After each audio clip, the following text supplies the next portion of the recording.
Hello all, hope you're doing well today. When I complete these videos, I have one final watch through and I've uploaded it just to make sure there are no glaring errors or anything like that. And the other day, when one had completed, an advert came up from the BBC. Highly suspicious, I thought. It was all about how they're so concerned about the truth and misinformation. But the accusatory language in it, well, I just found very odd. I thought, are they creating adverts like this to aim them at people like me? Just be the judge for yourself. Disinformation. You think you're winning. There's no climate change. Fooling people in the most sophisticated ways. I control the Met Police. They will obey orders. You fueled hate and confusion. End up with a complete erosion of trust. The pandemic wasn't real. Unleashed conspiracies. Social media posts About the Southport riots. Now, firstly, we can tell this is all heavily liberal left coded. The things they're choosing to go for here: COVID conspiracies, Donald Trump, MAGA on the whole, Southports. All of this points towards the image that the liberal world is trying to create of a dystopia outside of its own borders. Which is ironic given modern Britain is turning into an actual dystopia due to the actions of the liberal left regime, which the BBC very much champions and promotes. Anyway, on we go. Endangered lives. Undermined democracies. And you make our job seem almost impossible. Fake news. Lying about anything. Almost. You see, it's because of you we get up in the morning. Yeah, it doesn't surprise me that employees of the BBC are eager to wake up in the morning so they can propagandise the public. And work through the night. Are we going this way? All over the world. And that's the right 24/7. I've got him on the line. The more you try to drown out reality, the harder we'll work to verify the facts. And with our expertise, you have nowhere to hide.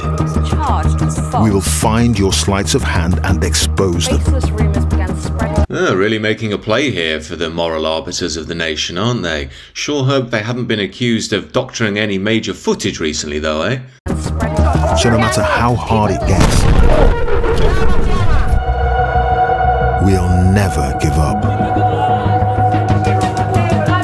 We'll be watching. We'll be ready.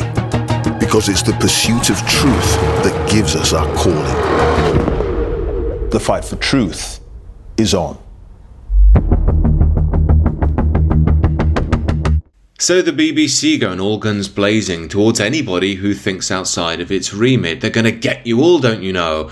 However, they're not doing so well when that focus is turned back on the BBC itself. Here's a Daily Telegraph. They've been reporting that the BBC, quote, doctored a Trump speech according to an internal report. No, not the BBC. They'd never lie to the public. Trust is earned, don't you know? That's what they say. They'd never try and set someone up who they view as antithetical to their worldview. They played the following clip. We're going to walk down to the Capitol, and I'll be there with you, and we fight. We fight like hell. But Trump didn't, in fact, say this at all. The BBC spliced together two clips that took place 54 minutes apart. So let's go through it again. We're going to walk down to the Capitol, and I'll be there with you. Now, see there, between Capitol and, that's a cut. Here's what Trump actually said. We're going to walk down to the Capitol, and we're going to cheer on our brave senators and congressmen and women. It's different. It wasn't until nearly an hour later that he then said the second part of the BBC's version. We're going to walk down to the Capitol, and we fight. We fight like hell. Well, this one is an absolute humdinger, isn't it? And normally with the BBC, they're much more subtle in their manipulative propaganda. They leave certain information out. They overemphasize other parts of information. When they have panels, they tend to balance them towards the point of view they want to promote. And of course, they run propaganda pieces such as the advert I showed you. This isn't so much about the truth, quote unquote. It's about presenting themselves as the rational people in the centre of the debate that you can trust. While they paint the people who think differently to them as conspiracy conspiracy theorist wackos saying they're going to come and get them and expose them and so on. All of this plays into the seeming oxymoron that I call liberal authoritarianism. The liberal state will enforce you to go with its propaganda. We now know there are 30 arrests a day due to online messages, i.e. tweets. And on top of that, we know now that the BBC is effectively state propaganda, although to be fair, it's more than just state propaganda. In reality, the BBC, just like the Labour government, is part of a liberal regime that spans borders. It really goes across the whole of Europe, arguably the whole of the Western world, where it dominates the institutions therein. Now, within these institutions is the inherent neoliberal ideology, which on the one side focuses on the supremacy of the market, people and capital flowing over borders, and on the other side, liberal leftist social justice ideology, which is rooted itself in an egalitarianism that sees the inequality of the West as purely based upon, quote, racism, sexism, and privilege. We have to remember this isn't an idea to them, it's objective truth, and they view it as their moral duty to propagandize for it. And as I say, this has been rolled out across the board, from education and university to corporations and public state institutions, all the way through to human rights lawyers. This fella was featured on Andrew Gold's podcast recently, and you can see how many of these people think. You've already won the greatest lottery of life. And Wolf, aged 8 at the time, said, "Oh, you mean I was born a privileged white male in England?" And I said, "Yeah, that's exactly what I mean." And that's true. I don't think it is. Oh, I think it's totally true. I don't think it is. Which school did you go to? Now, it's hard to believe people like this are still around. These arguments are very circa 2015, aren't they? But the point is that people who have this worldview very often are genuinely from extreme privilege. I think this fellow went to some posh private school or something like that. And we see this quite a lot. These people tend to have this guilt complex, if you will, about why they were given nice things and had money and a good education and other people didn't. And that coalesces perfectly with the aggressive social justice ideology of the liberal left, and they feel if they adopt that ideology of equalitarianism, it somehow rebalances their soul in an age, if you like, where we've lost our real mythos. It's a counterfeit morality to make them think they're a good person. You could also say it's an effect of declining Western modernity. No longer do we have the great star in the sky, the apex that we aim towards. So if you are born into privilege, you focus on evolving and becoming a leading light for your civilization. Instead, all of that's gone, so we focus down the other way, back to the mass, to flattening everything out, as if, again, that's some moral justification for your being. Now, I know some of these people who engage with this woke stuff are obviously dark triad personalities, but I genuinely do believe others of them are just naive, and they mean well, though they do make an awful mess once they carry its ideology into their day-to-day work. Of course, we've seen this ideology start to corrode the Western world from the inside out over the past 10 or 20 years. But in reality, it's actually a form of neo-communism, or perhaps more correctly understood, communism and the modern woke ideology share the same ethnogenesis in the notion of rational humanism, that beneath all of us is just the blank slate human being. We're all the same, standardized man, if you will. Henceforth, the inequality we see in the world is only there because of a dominant group wielding unjust power over another. And this is why people like this man would see folks like you and I as being lost in some false consciousness of Western identity, whereas what he's doing in his day-to-day life is ripping down these oppressive structures and creating the utopia of tomorrow. And this is why we have this obsession with minorities in the modern Western world. It's because if you can prove that you know all about your white privilege and you're concerned about anti-Semitism and Islamophobia, you prove that you know how the oppressive structure works and that you're a good, virtuous person working within it. Now, this goes so far to affect even conservatives who think this way too. I mean, they're not really conservatives, but that's a video for another time.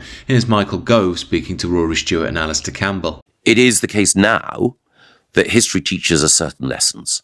And one of those lessons is that the safety and security of the Jewish community in any country at any time is the surest guide to how admirable and liberal that country is. As opposed to how we look after the poor, as opposed to how we look after prisoners, as opposed to how we treat Muslims, as opposed to many other questions. I think it is the absolute acme. It is the gold standard of how civilized a society is. Why?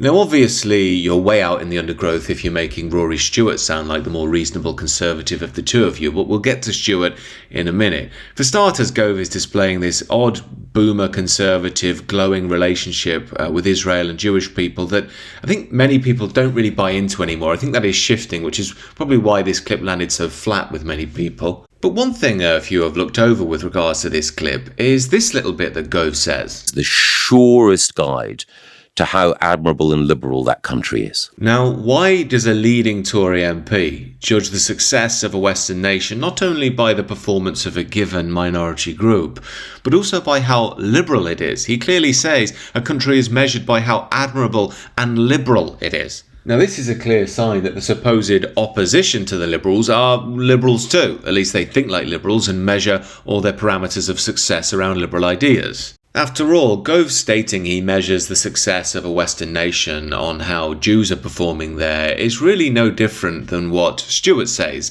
After all, Gove is basically right liberal, Stewart's a Blairite. Stewart makes the point, what about Muslims? Why can't they be our barometer of success? Now, call me old-fashioned, but I'd monitor the health of our nation based upon other ideas, things such as economic stability, yes, but that falls beneath the strong culture, where we also maintain and foster our historic tradition. Spiritual health of the people is in good shape, a feeling, in the famous words of the song, that there'll always be in England here in 250 years, where we can balance freedom and justice in a wise and stable way, where we feel safe on our own streets, where we have stable families and solid communities. Now, in principle, I've got nothing against Jews and Muslims, but I do think outside of the liberal frame, which means I can see that Jews and Muslims have their own strong traditions and their own homelands, and I wish them well. I hope they find happiness and flourishing. But I, like millions across the Western world, are noticing that the Western world is now in the grip of a liberal regime which is obsessed with this equalitarian ideal, at least on the surface,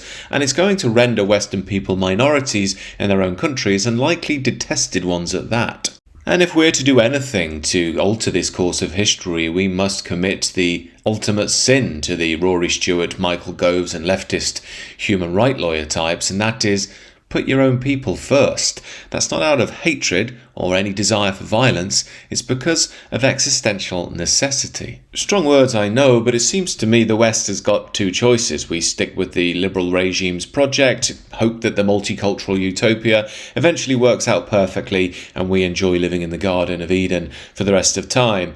Or we think, look, I think we got something fundamentally wrong here and we need to think about the world in a different way. And as I say, this doesn't have to have anything to do with hatred or violence or anything of this sort. That's largely propaganda from the liberal regime. You can recognise the sacredness in different peoples around the world and their traditions, as well as the sacredness in your own. A sacredness that is fast being destroyed by a rapacious market on the one side and a vicious, aggressive leftist liberal cultural and social ideology on the other.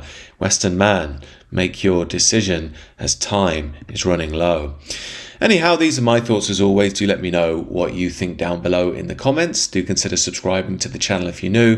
There's also the Substack and the sister channel, link down below in the description as well. Take care, enjoy the rest of your day.